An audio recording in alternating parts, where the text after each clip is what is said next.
కడప జిల్లా రాయచోటిలో బాంబులు నిర్వీర్యం చేశారు. తీవ్రవాదుల నుంచి స్వాధీనం చేసుకున్న బాంబులను నిర్మానుష్య ప్రదేశంలో నిర్వీర్యం చేశారు పోలీసులు. Suitcase bomb, bag bomb, bucket బాంబులను నిర్వీర్యం చేశారు. రాయచోటిలో ఉగ్రవాదుల ఇళ్లలో భారీగా పేలుడు పదార్థాలు స్వాధీనం చేసుకున్నారు.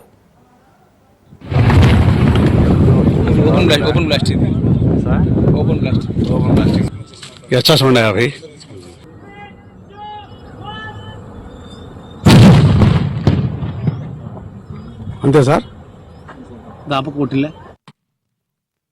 కడప జిల్లా రాయచోటిలో బాంబులు నిర్వీర్యం చేశారు. తీవ్రవాదుల నుంచి స్వాధీనం చేసుకున్న బాంబులను నిర్మానుష్య ప్రదేశంలో నిర్వీర్యం చేశారు పోలీసులు.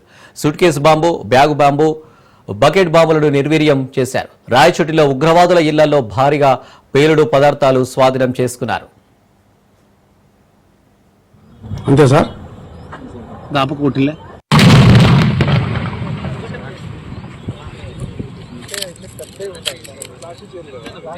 రాజేష్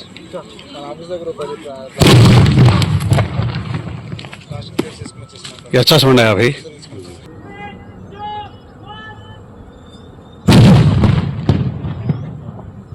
అంతే సార్.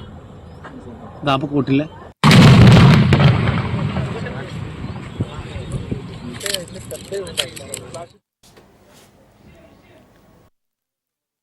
రెడీగా దీనికి సంబంధించి మరిన్ని డీటెయిల్స్ మా ప్రతినిధి హుస్సేన్ అందిస్తారు. హుస్సేన్, బాంబులను నిర్వీర్యం చేశారు. అలాగే రాయచోటిలో ఉగ్రవాదుల ఇళ్లలో కూడా భారీగా పేలుడు పదార్థాలు కూడా స్వాధీనం చేసుకున్నట్టు కూడా తెలుస్తుంది. ఏంటి డీటెయిల్స్?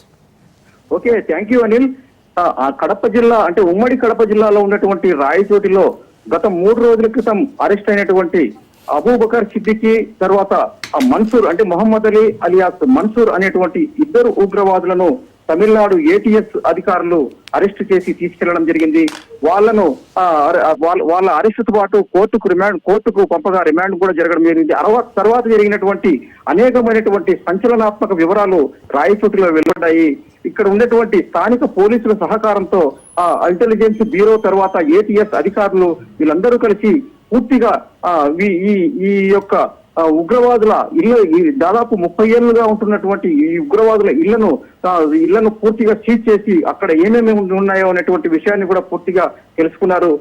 ఇవాళ అంటే నిన్నటి రోజే ఈ ఉగ్రవాదులైనటువంటి ఇద్దరు అబూబకర్ సిద్దికి తర్వాత మొహమ్మద్ అలీ భార్యలైనటువంటి ఇద్దరిని కూడా పోలీసులు అరెస్ట్ చేసి కోర్టుకు పంపడం జరిగింది. ఈ కోర్టుకు పంపిన తర్వాత వీళ్లకు 14 రోజుల పాటు రిమాండ్ విధించడం కూడా జరిగింది. అయితే ఇవాళ కర్నూలు రేంజ్ డిఐజీ తర్వాత అన్నమయ్య జిల్లా ఎస్పీ విద్యాసాగర్ నాయుడు ఆధ్వర్యంలో ఇవాళ ప్రెస్ కాన్ఫరెన్స్ కూడా నిర్వహించడం జరిగింది. అంతకు ముందు జరిగినటువంటి ఈ ఇద్దరి ఇళ్లలో జరిగినటువంటి సోదాల్లో దాదాపుగా అంటే ఈ పేలుళ్లకు ఉపయోగించేటువంటి పొటాషియం పర్మాంగనేట్ తర్వాత ఐరన్ బేరింగ్ బాల్స్ తర్వాత గ్యాస్ ట్యూబ్ అరెస్టరు మందుగుండి సామాగ్రి తర్వాత పొటాషియం నైట్రేటు గన్ పౌడరు టింక్ కటర్ వంటి అనేకమైనటువంటి పేలుడు పదార్థాలను కూడా పోలీసులు స్వాధీనం చేసుకున్నారు. వీటితో పాటు కత్తులు, కొడవళ్లు, 2 ల్యాప్టాప్లు, పాత సెల్ ఫోన్లు, శాటిలైట్ ఫోన్లు తర్వాత తమిళ భాషలో ముద్రించినటువంటి అనేకమైనటువంటి పుస్తకాలను కూడా మీడియా ముందు ప్రవేశపెట్టడం జరిగింది. ఈ సందర్భంగా కర్నూలు రేంజ్ డిఐజీ కోయ ప్రవీణ్ ఆధ్వర్యంలో ప్రెస్ కాన్ఫరెన్స్ లో జరిగినటువంటి సమాచారం ప్రకారం అయితే కనుక ఈ ఉగ్రవాదుల కదలికపై ఇంతవరకు తమకు సమాచారం లేదని 3 రోజుల క్రితమే వీళ్ళకు సంబంధించినటువంటి విషయాలు వెలుగులోకి చూశాయని చెప్పడం జరిగింది. అయితే అలాగే ఈ ఇద్దరు దాదాపుగా 30 ఏళ్ల నుంచి రాయచోటిలో ఉంటూ వీళ్ళ సాధారణ వ్యక్తుల్లాగా జీవనం సాగిస్తున్నారు. ఇద్దరు స్థానిక మహిళలనే అంటే దాదాపు 30 ఏళ్ల క్రితమే ఇద్దరు రాయచోటి ప్రాంతానికి వచ్చి ఇక్కడి మహిళల్ని పెళ్లి చేసుకుని అంటే పేద మహిళలను పెళ్లి చేసుకుని వాళ్ళతో కాపురం చేస్తున్నారు. ఒకరు మహబూబ్ నగర్ లో ఉంటుండగా ఇంకొకరు కొత్తపల్లిలో నివాసం ఉంటున్నారు. ఈ ఇద్దరికి సంబంధించి ఒక అబూబకర్ సిద్దికి చీరల వ్యాపారం చేస్తుండగా ఇంకొక మొహమ్మద్ అలీ మాత్రము చిల్లర వ్యాపారాలు చేసుకుంటూ తన వృత్తిని సాగిస్తున్నారు. ఎవరికి అనుమానం రాకుండా అంటే అటువైపు ఇటువైపు ఉన్నటువంటి సాధారణ అంటే జనజీవనంలో సాధారణ వ్యక్తులుగా ఉంటూ ఇంటి పక్క ఉన్నటువంటి మహిళలతో గాని తర్వాత ఇతరులతో గాని ఎవరితో కూడా ఎక్కువగా మాట్లాడే వాళ్ళు కూడా కాదనేటువంటి విషయము మనకు పోలీసుల ద్వారా తెలుస్తుంది. అలాగే స్థానికులు కూడా ఇదే విషయాన్ని చెబుతున్నారు.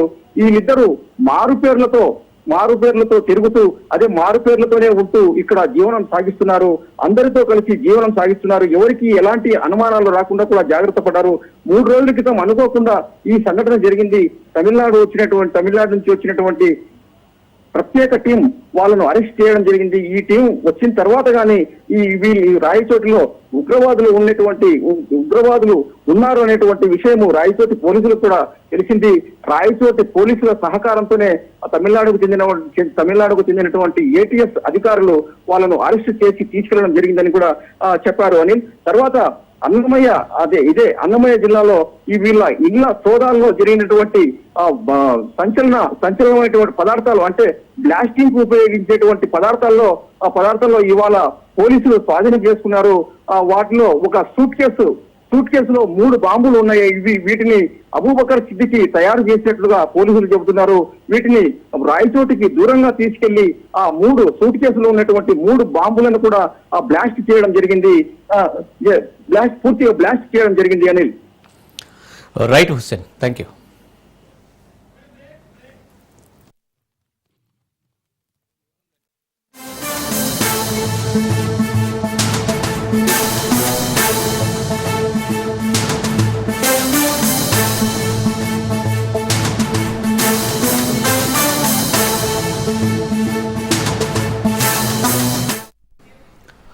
ఏఐసిసి చీఫ్ మల్లికార్జున ఖర్గే ముందు కాంగ్రెస్ నేతల పంచాయతీ బట్టబయలైంది.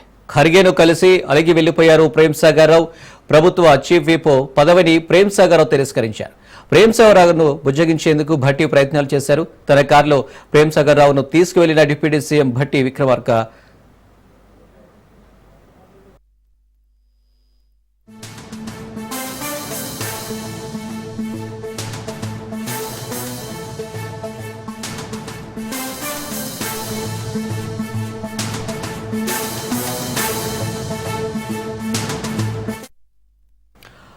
ఏఐసిసి చీఫ్ మల్లికార్జున ఖర్గే ముందు కాంగ్రెస్ నేతల పంచాయతీ బట్టబయలైంది. ఖర్గేను కలిసి అలిగి వెళ్లిపోయారు ప్రేమ్సాగర్ రావు.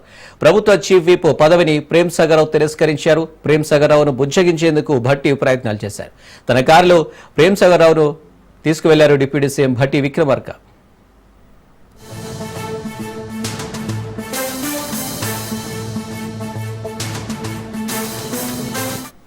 రైట్గా ఇష్యూకు సంబంధించి మరిన్ని డీటెయిల్స్ మా ప్రతినిధి రాజు అందిస్తారు. రాజు. రైట్ అనిల్, ముఖ్యంగా ఇవాళ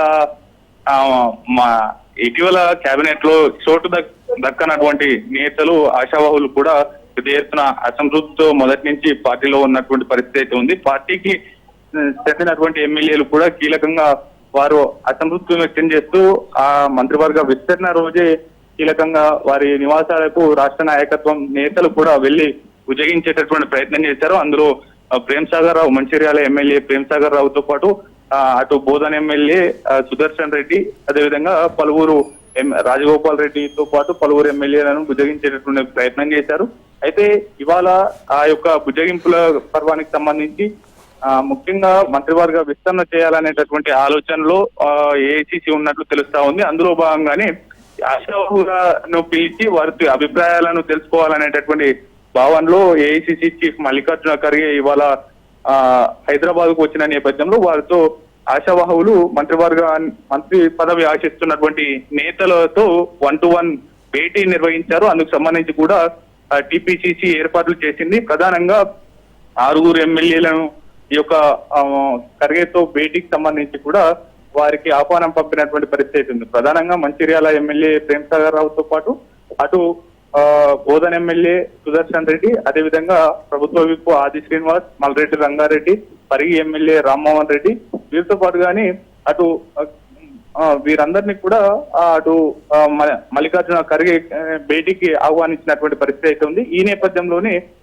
కొద్దిసేపటి క్రితమే రాజకృష్ణలో మల్లికార్జున ఖర్గేతో మంచిర్యాల ఎమ్మెల్యే ప్రేమ్సాగర్ రావు భేటీ అయ్యారు. అయితే ఆయనకు ప్రభుత్వ చీఫ్ విప్ పదవిని ఏఐసిసి చీఫ్ మల్లికార్జున ఖర్గే ప్రతిపాదించగా కూడా ఆయన తిరస్కరించి అసంతృప్తితో మధ్యలో నుంచే వెళ్లిపోయినటువంటి పరిస్థితి అయితే ఉంది. ఈ నేపథ్యంలో భట్టి విక్రమార్క మంచిర్యాల ఎమ్మెల్యే ప్రేమ్ సాగర్ రావుని బుజ్జగించేటటువంటి ప్రయత్నం చేశారు. ఆయన వద్దకు వెళ్లి మాట్లాడేటటువంటి ప్రయత్నం చేసినప్పటికీ కూడా మంచిర్యాల ఎమ్మెల్యే ప్రేమ్ సాగర్ రావు వినకుండా ఆయన అక్కడి నుంచి వెళ్లిపోయినటువంటి పరిస్థితి అయితే ఉంది. అయితే కాంగ్రెస్ పార్టీలో ఇప్పటికే మంత్రివర్గ జాబితాకు సంబంధించి ఆశావాహులకు సంబంధించి పెద్ద ఎత్తున ఆశావాహుల జాబితా ఉంది. ఈ నేపథ్యంలో కూడా వారు ఆశావాహులు పూర్తి స్థాయిలో అసంతృప్తితో ఉన్నారు. మొదటి నుంచి మేము పార్టీని వీడకుండా మొదటి నుంచి పార్టీలో ఉన్నప్పటికీ కూడా కొత్తగా వచ్చినటువంటి ఎమ్మెల్యేలకు వారితో పాటుగానే ఎన్నికల ముందు పార్టీలో చేరినటువంటి ఎమ్మెల్యేలకు అదే విధంగా కీలకమైనటువంటి వివిధ జిల్లాలకు మంత్రివర్గంలో ప్రాతినిధ్యం కల్పించకపోవడం ఏంటనేటటువంటి అసంతృప్తిని కూడా వ్యక్తపరుస్తున్నటువంటి పరిస్థితి అయితే ఉంది. ఇవాళ మల్లికార్జున ఖర్గే ఏఐసిసి చీఫ్ అంటే కాంగ్రెస్ పార్టీకి అత్యున్నతమైనటువంటి పదవుల్లో ఉన్నటువంటి అగ్రనేతతో భేటీలోనే కరాఖండిగా కాంగ్రెస్ ఎమ్మెల్యేలు వారి అసంతృప్తిని వెళ్లబుచ్చుతున్నటువంటి పరిస్థితి అయితే ఉంది. ఎట్టి పరిస్థితుల్లో తమకు మంత్రివర్గంలోకి అవకాశం కల్పించాలనేటటువంటి ప్రతిపాదనను వారి ముందు పెడుతున్నటువంటి నేపథ్యం అయితే ఉంది. ఈ నేపథ్యంలో కూడా మంచిర్యాల ఎమ్మెల్యే ప్రేమ్ సాగర్ రావుతో కీలక భేటీ ఏర్పాటు చేసింది టీపీసీసీ చీఫ్ మహేష్ కుమార్ గౌడ్ కావచ్చు. వారితో పాటుగానే టీపీసీసీ నేతలు ముందుగానే మల్లికార్జున ఖర్గే తో ఈ యొక్క మంచిర్యాల ఎమ్మెల్యే భేటీకి సంబంధించి కూడా కొంత బుజ్జగించేటటువంటి ప్రయత్నం చేస్తే వింటారు అనేటటువంటి యోచనలో టీపీసీసీ ఉండింది. ఈ నేపథ్యంలో కూడా ఈ భేటీలు ఏర్పాటు చేసినటువంటి పరిస్థితి అయితే ఉంది. అయితే ఈ భేటీ వల్ల సత్ఫలితాలు వస్తాయని భావించిన టీపీసీసీ ఊహించని విధంగా కూడా ఏఐసిసి నేతలే నేరుగా బుజ్జగించేటటువంటి ప్రయత్నం చేసినప్పటికీ కూడా వారు వినడం లేదంటే ఎంత స్థాయిలో కూడా వారి అసంతృప్తి ఉందనేది కూడా స్పష్టమవుతున్నటువంటి పరిస్థితి అయితే ఉంది. మల్రెడ్డి రంగారెడ్డి సైతం కూడా ఆయనకు మంత్రివర్గంలో అవకాశం కల్పించాలనేటటువంటి ప్రతిపాదనను ముందు పెట్టినటువంటి పరిస్థితి అయితే కనిపిస్తా ఉంది అని. Right Raju, thank you. ఏపీలోని వెల్ఫేర్ హాస్టల్స్ లో ఫుడ్ తింటే హాస్పిటల్ బెడ్ ఎక్కాల్సిందే. సంక్షేమ హాస్టల్లో మధ్యాహ్న భోజనం తిని ఆసుపత్రి పాలైన బాలికల ఆవేదన ఇది. వంట వండేటప్పుడు చీమలు దోమలు పడటం కామనే అని ఇంతకాలం సాకులు చూపే పరిస్థితి పోయి ఇప్పుడు ఏకంగా కొన్ని సంక్షేమ హాస్టల్స్లో బొద్దింకలు జర్రీలతో కలిసిన భోజనం వడ్డిస్తున్న తీరు విమర్శలకు తావిస్తుంది. వినడానికే గగురుపాటుగా ఉంది కదా. మరి గత్యంతరం లేక ఇలాంటి భోజనం తిన్న పిల్లల పరిస్థితి ఊహించుకుంటే వల్లు జలధరిస్తుంది. మధ్యాహ్న భోజనంలో జర్రి పడిందనే సోయి లేకుండా శ్రీకాళహస్తిలోని సంక్షేమ హాస్టల్లో వండించిన భోజనం తిని చాలా మంది బాలికలు అస్వస్థతకు గురైన ఘటన ఏపీని కుదిపేస్తుంది.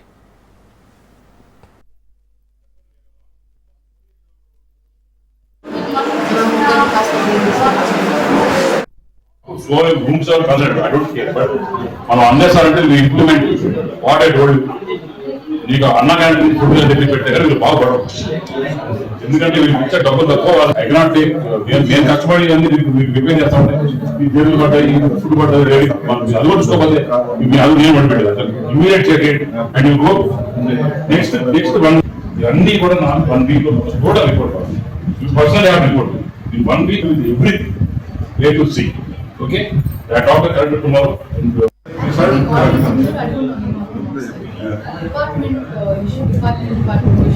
Every department I tell you, I said yes. సంక్షేమ శాఖకు వేల కోట్ల రూపాయల బడ్జెట్ కేటాయిస్తున్నామని ప్రభుత్వాలు ప్రచారం కోసం ప్రకటనలు చేస్తుంటాయి. కానీ వెల్ఫేర్ హాస్టల్స్ లో ఆకలితో ఉన్న పిల్లలకు పట్టడన్నం పెట్టే విషయంలో పాలకుల చిత్తశుద్ధి ఏంటో తేట తెల్లమయ్యే ఉదంతాలు వెలుగు చూస్తున్నాయి. ప్రభుత్వాలు పాలకులు మారుతున్న సంక్షేమ హాస్టల్స్ లో నాణ్యమైన భోజనం కోసం పిల్లలు అలమటించే పరిస్థితిలో మాత్రం మార్పు కనిపించడం లేదు. పురుగులతో కూడిన బియ్యంతో వడిన అన్నం తినే దీన స్థితి నుంచి సంక్షేమ హాస్టల్స్ ను నమ్ముకున్న పిల్లలకు మోక్షం కలిగేదెప్పుడు అని ఎదురు చూసి కళ్ళు కాయలు కాచిపోయాయి. సొసైటీ హైటెక్ గా మారిపోయింది.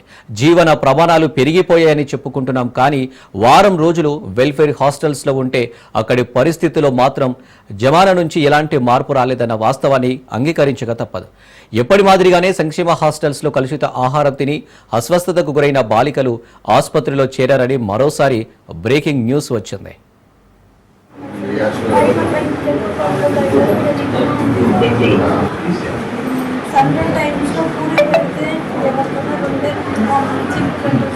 పూలు 2 పెట్టారు దాని నుంచి పెట్టారు.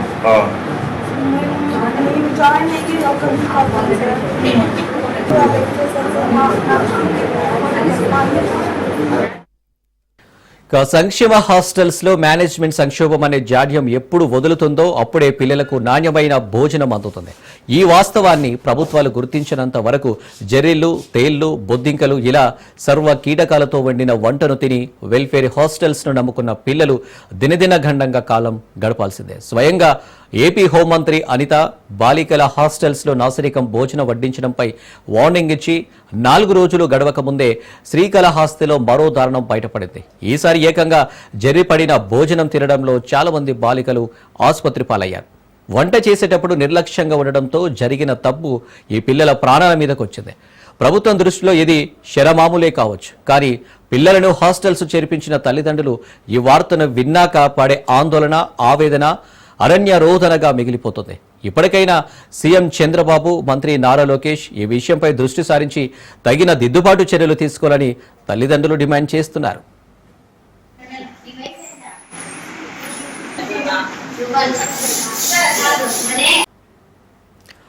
మామిడి రైతుల కష్టాలపై కేంద్ర వ్యవసాయ శాఖ మంత్రి శివరాజ్ సింగ్ బీజీవై జాతీయ అధ్యక్షుడు రామచంద్ర యాదవ్ లేఖ రాశారు.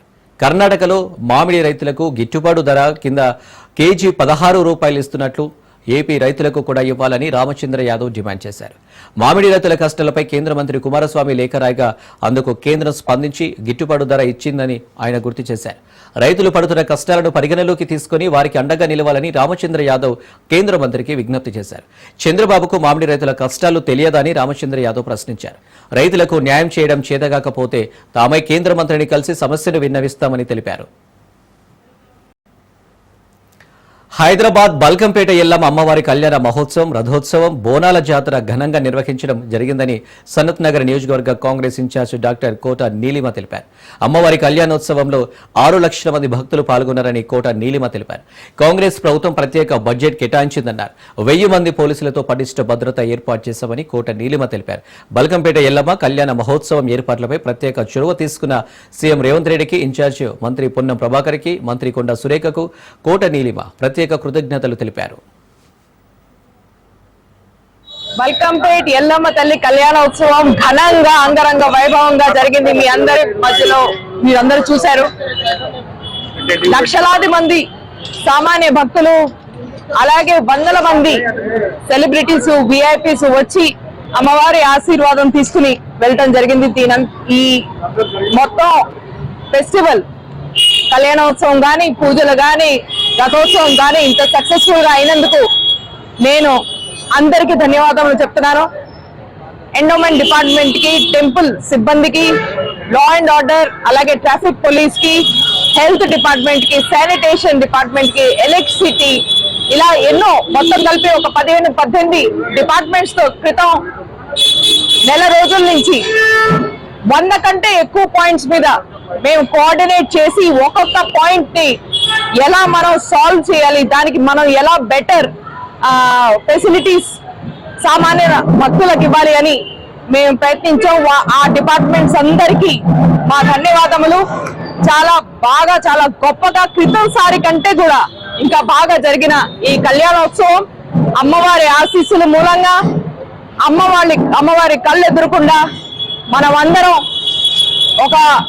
ఒక డిసిప్లిన్ తో అన్ని వర్గాల వాళ్ళు సమాజంలో, అలాగే అన్ని పొలిటికల్ పార్టీ వాళ్ళందరూ కలిసి చాలా గొప్పగా ఈ ఫెస్టివల్ ని కంప్లీట్ చేశాం. ఈ ఫెస్టివల్ ఒక రకంగా హిస్టారికల్ రికార్డ్ ఒకటి అయింది. దానిని మీ ముందర పెడదాం అనుకున్నాను. ఎందుకంటే మీడియా మిత్రులు కూడా ఎవరైతే ప్రతి రోజు అక్కడ పొద్దు నుంచి రాత్రి దాకా కవరేజ్ చేసి వర్షంలో కూడా మీ ఫుటేజ్, మీ బైట్స్, మీరు ప్రజల్ని అలాగే భక్తులతో మాట్లాడటం నేను కూడా చూశాను. అన్నదానం దగ్గర కానీ, వెనకాల పూజలు భక్తులు బయటికి వస్తున్న గేట్స్ దగ్గర కానీ అక్కడ కూడా మీరు ఉన్నారు. ఎందుకంటే నేను ప్రతి లైన్ లో నుంచి చూసినప్పుడు నాకు చాలా మంది మీడియా మిత్రులు కూడా కనిపించారు. అక్కడ పోలీసు వాళ్ళతో పాటు మీరు కూడా డ్యూటీ చేశారు. మీ అందరికి కూడా థ్యాంక్ యూ.